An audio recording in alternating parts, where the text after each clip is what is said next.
Hello friends, good morning. स्वागत है आपका हमारे YouTube channel study our life में। तो आज से हमारा स्टार्ट हो रहा है दृष्टि जनरल नॉलेज का बुक। उसमें हम पढ़ेंगे पॉलिटी, और इससे पहले हमारा हिस्ट्री कंप्लीट हो चुका है और उधर पूर्वालोकन भी चल रहा है वन लाइनर का। तो आप लोग वीडियो को देखें। तो चलिए बिना देर किए आज का वीडियो शुरू करते हैं। सबसे पहले है संविधान की प्रमुख विशेषताएँ एवं उद्देशिकाएँ। संविधान के बारे में जानते हैं, क्या है संविधान हमारा। सबसे पहला है, हर संविधान का एक दर्शन होता है। भारत के संविधान का भी एक दर्शन है जो जवाहरलाल नेहरू द्वारा प्रस्तुत उद्देश्य प्रस्ताव में निहित है। उद्देश्य प्रस्ताव, यही उद्देश्य प्रस्ताव संविधान की प्रस्तावना का आधार बना। उद्देश्य प्रस्ताव को ही संविधान का उद्देश्य प्रस्ताव को ही प्रस्तावना का आधार माना गया।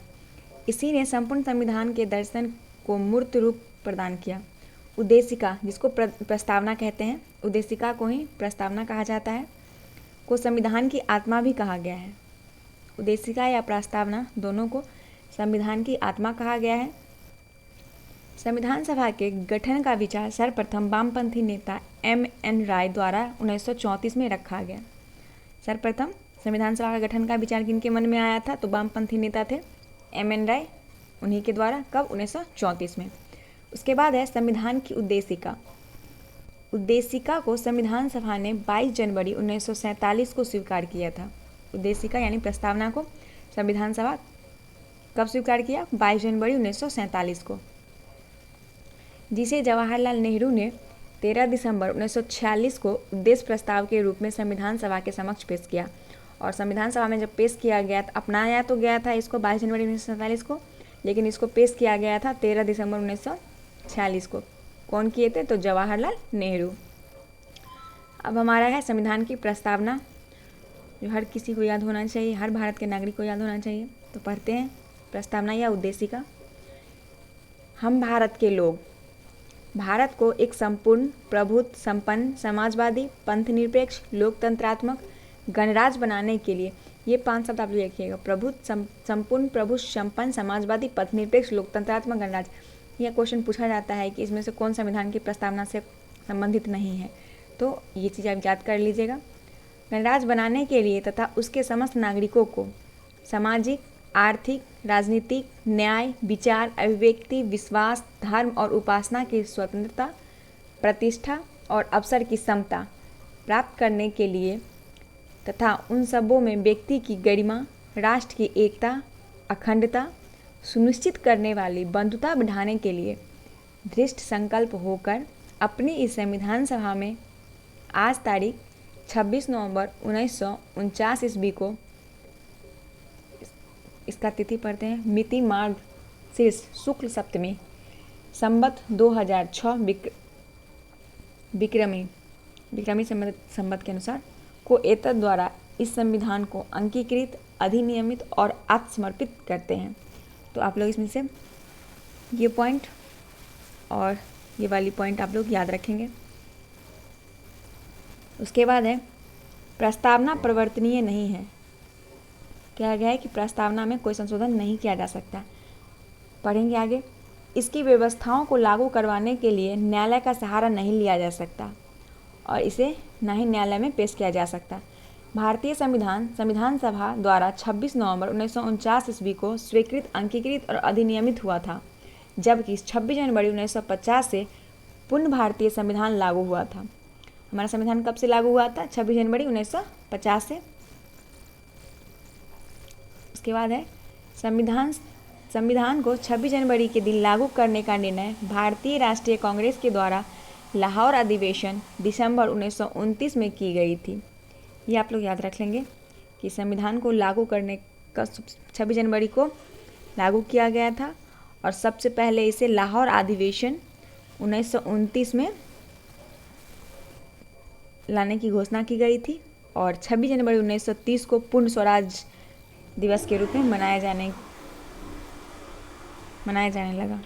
ठीक है, कंफ्यूज नहीं करेंगे। इसके बाद है संविधान सभा का चुनाव अप्रत्यक्ष निर्वाचन पद्धति द्वारा होता था। इसमें सामान्यतः प्रत्येक 10 लाख की जनसंख्या पर एक प्रतिनिधि को चुना जाता था। मतलब वहाँ की जनसंख्या को देख कर वहाँ का प्रतिनिधि चुना जाता था। अगर 1 लाख जनसंख्या है तो वहाँ पे एक प्रतिनिधि होंगे।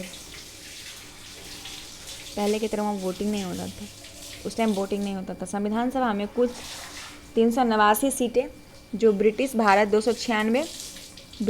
में 296 था, देसी रियासतों का 93 थी, जिनमें ब्रिटिश भारत की सीटें में कांग्रेस को 208, मुस्लिम लीग को 73 सीट और अन्य दलों को 15 सीटें प्राप्त हुई। संविधान सभा में कुल 15 महिलाएं थीं। जब हमारा संविधान लागू हुआ उस टाइम संविधान सभा में कुल 15 महिलाएं थीं। संविधान के निर्माण की प्रक्रिया में श्री BN राव को संवैधानिक सलाहकार नियुक्त किया गया।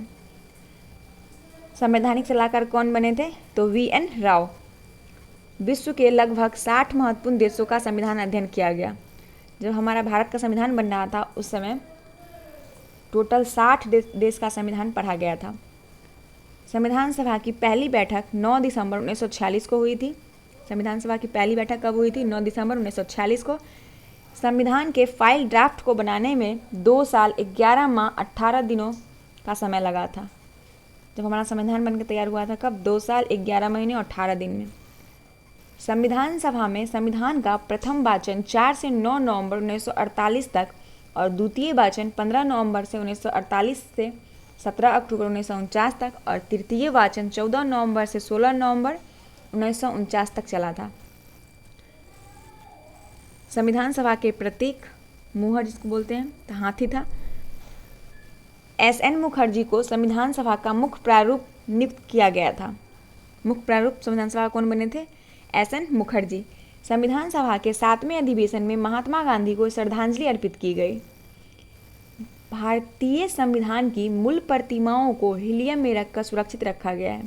संविधान की जो प्रतिमा है उसको हीलियम में रखा गया है ताकि वो खराब ना हो। भारतीय संविधान में पूर्णतः हस्तलिखित है। इसे श्री प्रेम बिहारी नारायण राजदा ने लिखा था। हमारा जो संविधान है वो हाथ से लिखा हुआ है। इसको लिखने वाले कौन थे?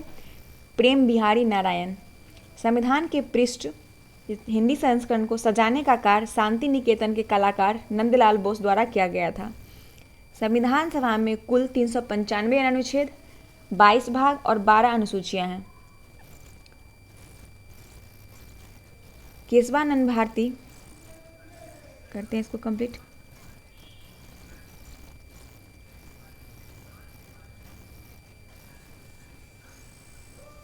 केशवानंद भारती बनाम केरल राज्य 1973 के मामले में अधिकतर न्यायाधीशों ने माना कि उद्देशिका संविधान का अंग है। कहा गया है कि संविधान जो है उद्देशिका जो है वो संविधान का अंग है। उद्देशिका मतलब प्रस्तावना, दोनों एक ही चीज़ है। अतः उद्देशिका में संशोधन किया जा सकता है, परंतु यह संशोधन आधारभूत संरचना के सिद्धांत के अधीन होगा। पहले कहा गया था कि प्रस्तावना में कोई भी संशोधन नहीं हो सकता था, लेकिन केशवानंद भारती बनाम केरल राज्य जो ये लाया गया था उसके तहत कहा गया कि संविधान की उद्देशिका जो है संविधान का अंग है और इसमें संशोधन किया जा सकता है, लेकिन परंतु यह संशोधन आधारभूत संरचना के सिद्धांत के अधीन होगा। प्रस्तावना का प्रयोग संविधान की व्याख्या के लिए किया जा सकता है। उद्देशिका में केवल एक बार 42वें संविधान संशोधन अधिनियम 1976 द्वारा संशोधन कर 3 शब्द समाजवादी, पंथनिरपेक्ष और अखंडता जोड़े गए। बहुत इंपॉर्टेंट है ये लाइन, बिल्कुल आप लोग नहीं भूलेंगे। उद्देशिका में केवल एक बार संशोधन हुआ, कब? 42वां संविधान संशोधन द्वारा, कब? 1976 में, और इसमें 3 शब्द जोड़े गए। कौन कौन? समाजवादी, पंथनिरपेक्ष और अखंडता जोड़े गए 42वां संविधान संशोधन द्वारा। अब है 26 नवंबर भारत में संविधान दिवस के रूप में मनाया जाता है। 26 नवंबर को भारत में संविधान दिवस के रूप में मनाया जाता है। इसकी शुरुआत 2015 से हुई क्योंकि यह वर्ष संविधान निर्माता डॉक्टर भीमराव अंबेडकर के 125वें जन्म वर्ष के रूप में मनाया जाता है। 22 जुलाई 1947 को राष्ट्रध्वज तिरंगा को अपनाया गया। 22 जुलाई 1947 को हमारा राष्ट्रध्वज जो तिरंगा है उसको अपनाया गया, और 24 जनवरी 1950 को जो हमारा राष्ट्रीय गान है जनगण मनगण उसे अपनाया गया, और सेम डे 24 जनवरी 1950 को ही राष्ट्रीय गीत जो वंदे मातरम है उसे अपनाया गया। तो इसे भी आप लोग याद रखेंगे।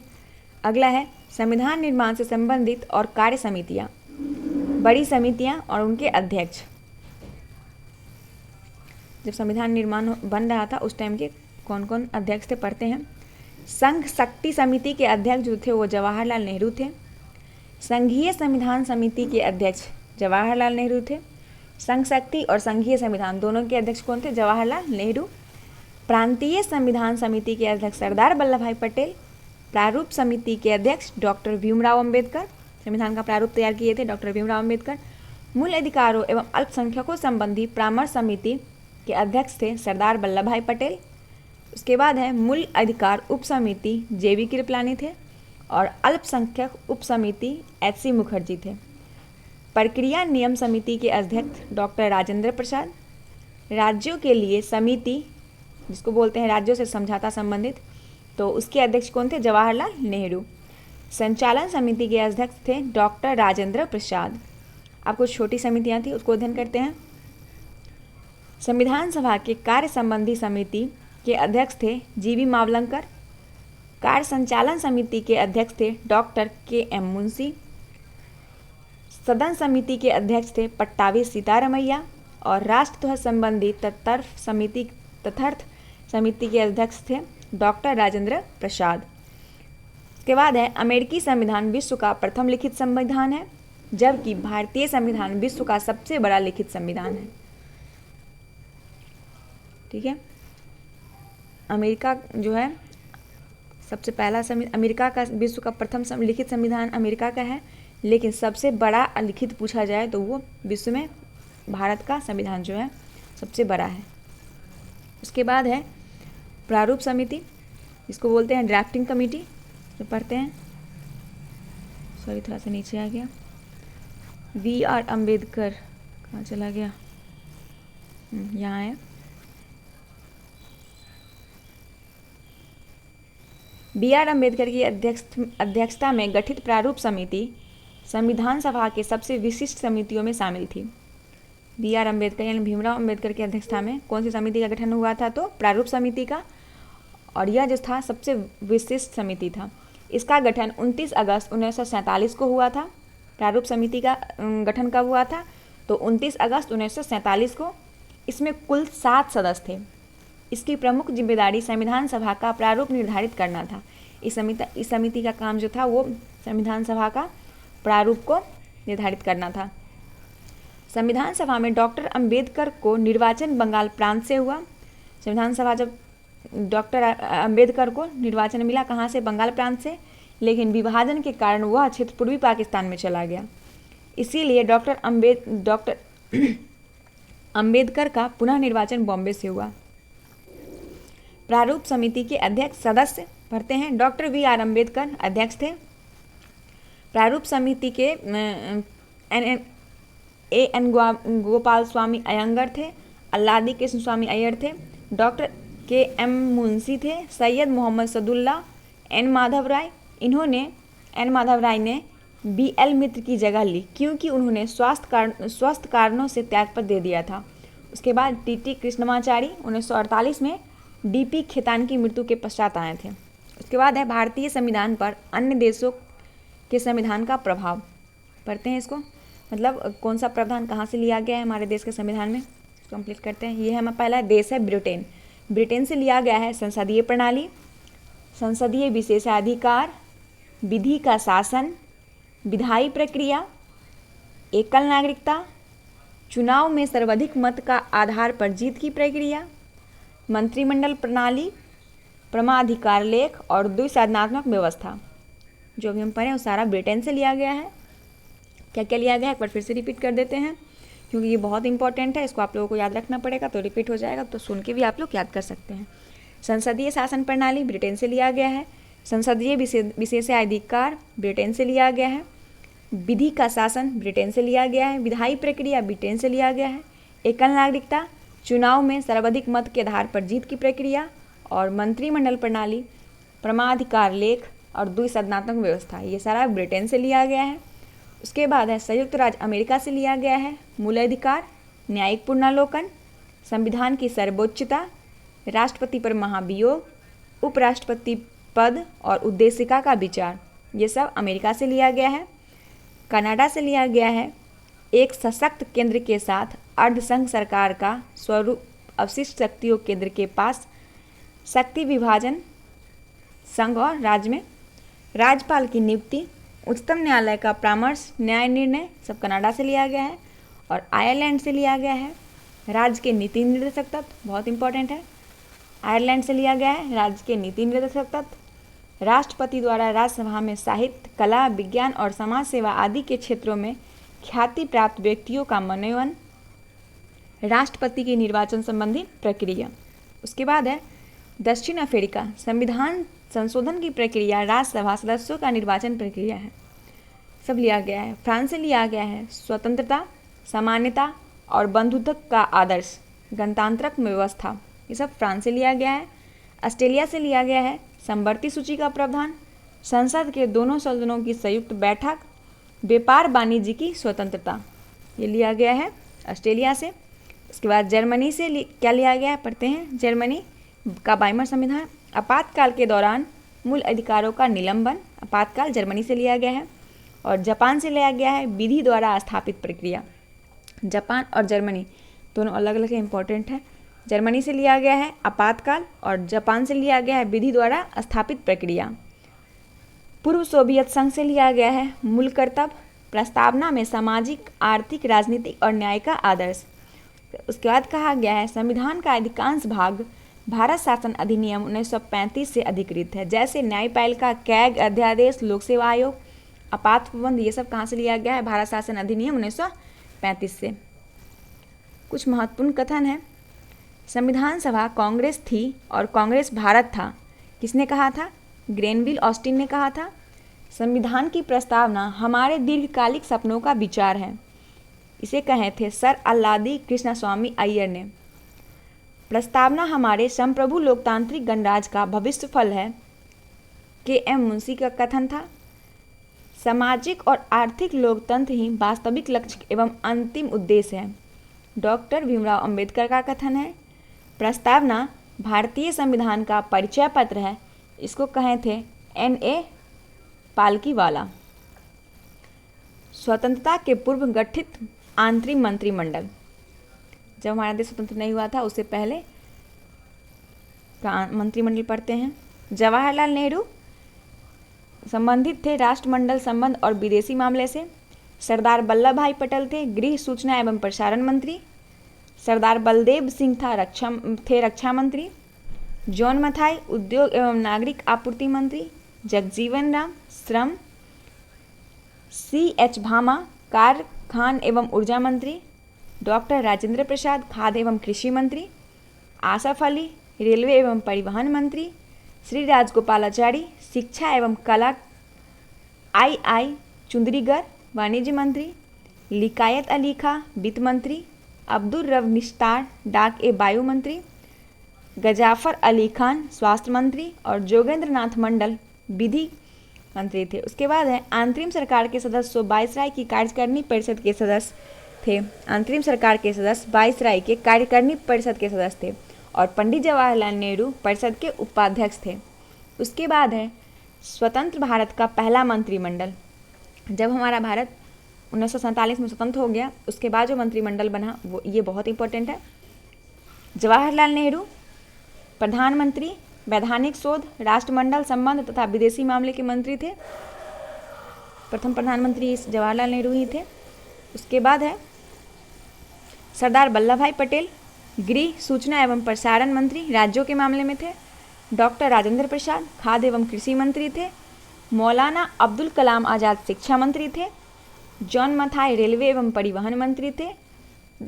R.K. सन्मुख चिट्ठी वित्त मंत्री थे। जगजीवन राम श्रम मंत्री थे। सरदार बलदेव सिंह रक्षा मंत्री थे। Doctor B.R. अम्बेडकर विधि। Doctor B.R. अम्बेडकर विधि। राजकुमारी अमृता कौर स्वास्थ्य मंत्री थी और C.H. भामा वाणिज्य मंत्री। रफ़ी अहमद किदवई संचार मंत्री। डॉक्टर श्यामा प्रसाद मुखर्जी उद्योग एवं आपूर्ति मंत्री। V.N. गॉडविल कार्य एवं खान ऊर्जा मंत्री। जवाहरलाल नेहरू ने अंतरिम सरकार में वायसराय की कार्यकारी परिषद के उपाध्यक्ष व स्वतंत्र भारत के प्रथम प्रधानमंत्री बने। स्वतंत्र भारत के प्रथम प्रधानमंत्री जवाहरलाल नेहरू बने। अंतरिम सरकार के सदस्य वायसराय की कार्यकारी परिषद के सदस्य थे।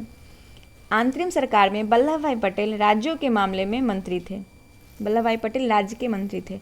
संघ और उसका राज्य क्षेत्र भाग 1 के अनुच्छेद 1 से 4 के बीच में है। संघ और राज्य क्षेत्र भाग 1 में है, संघ के बारे में पढ़ेंगे, और अनुच्छेद 1 से लेकर 4 तक में है। संविधान के इस भाग में भारतीय संघ एवं इसके क्षेत्रों की चर्चा की गई है।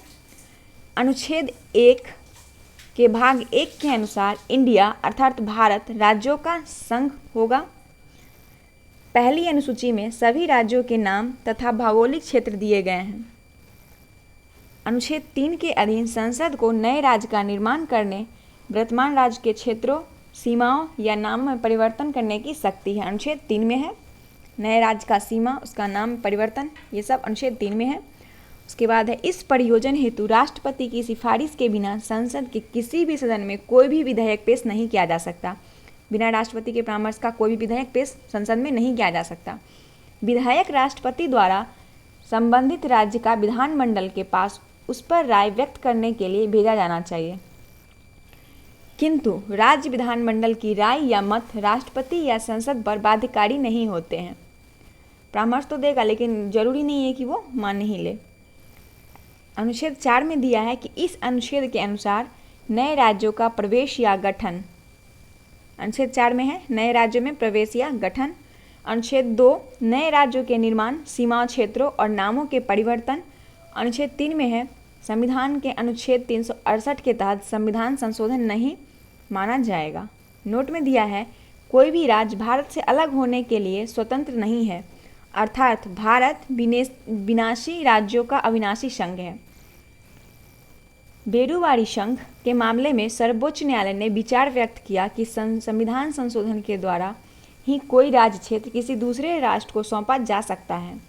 उदाहरण के लिए 9वें संविधान संशोधन द्वारा बेरूवाड़ी राज्य क्षेत्र पाकिस्तान को सौंपा गया तथा 100वें संविधान संशोधन के द्वारा कुछ भारतीय क्षेत्र बांग्लादेश को सौंपे गए। उसके बाद है, राज्यों के पुनर्गठन से संबंधित आयोग एवं समिति। 1948 में गठित एस.के. धर आयोग ने भाषा के आधार पर राज्यों का गठन न करने की सिफारिश की।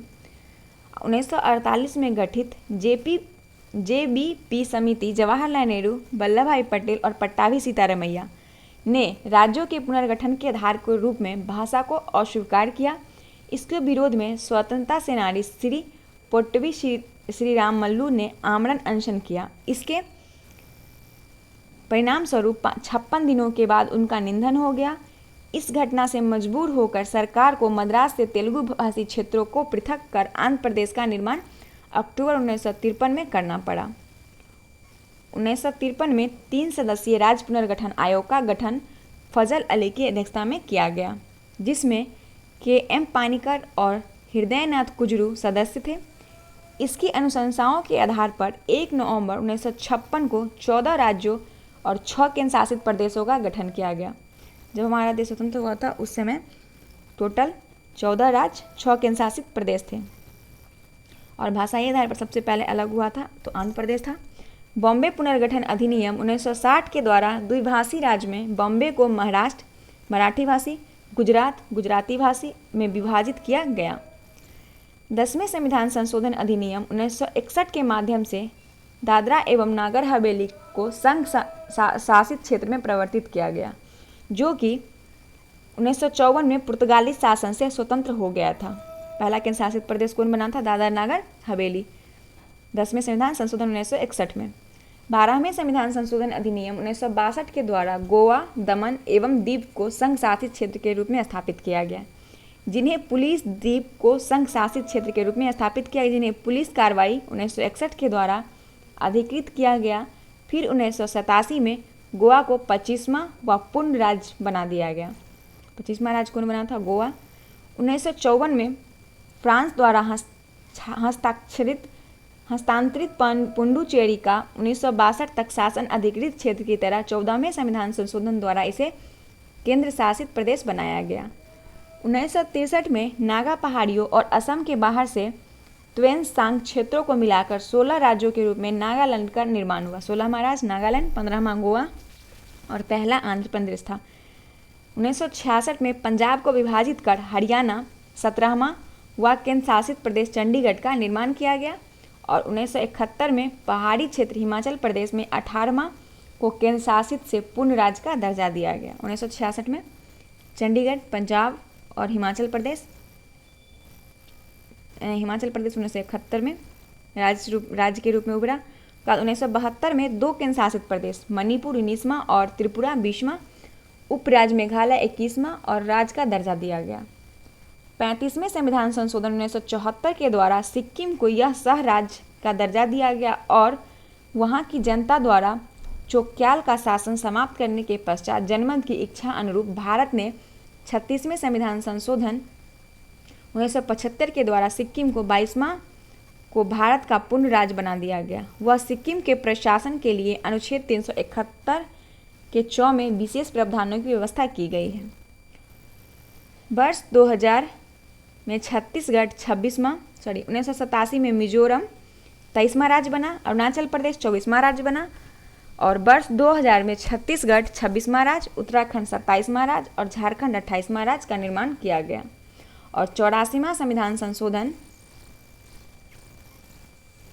2 जून 2004 को औपचारिक रूप से 29वें राज्य के रूप में तेलंगाना का निर्माण हुआ। श्री कृष्ण आयोग इसी से संबंधित थे।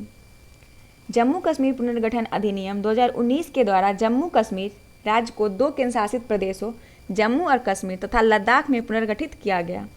दादरा और नागर हवेली, दमन और द्वीप केंद्र शासित प्रदेशों का विलय हो गया। दादरा नागर हवेली और लद्दाख दोनों को एक साथ कर दिया। विधेयक 2019 के 3 दिसंबर 2019 के दोनों सदनों से पारित हो जाने के बाद वर्तमान में कुल केंद्र शासित प्रदेशों की संख्या 8 हो गई, किंतु राज्यों की संख्या यथावत 28 ही बनी रहेगी।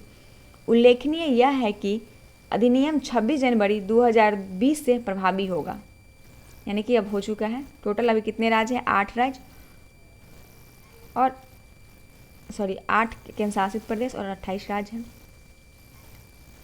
उसके बाद है राज्य क्षेत्रों और नामों में परिवर्तन। इसको हम अगले वीडियो में कंप्लीट करेंगे क्योंकि वीडियो बहुत लंबा हो जाएगा। तो आप लोग अगर हमारा वीडियो अच्छा लगा हो तो हमारे चैनल को लाइक करें, शेयर करें, सब्सक्राइब करें और वीडियो को ज़्यादा से ज़्यादा शेयर करें। अगर आपसे इस वीडियो से रिलेटेड अगर आप लोग PDF चाहते हैं तो हमारा लिंक डिस्क्रिप्शन में टेलीग्राम का दिया हुआ है, वहाँ से जाके टेलीग्राम चैनल को ज्वाइन करें। स्टडी आवर लाइफ के नाम से एक चैनल है हमारा और वहाँ PDF अवेलेबल है। तो चलिए मिलते हैं कल के वीडियो के साथ, तब तक के लिए धन्यवाद।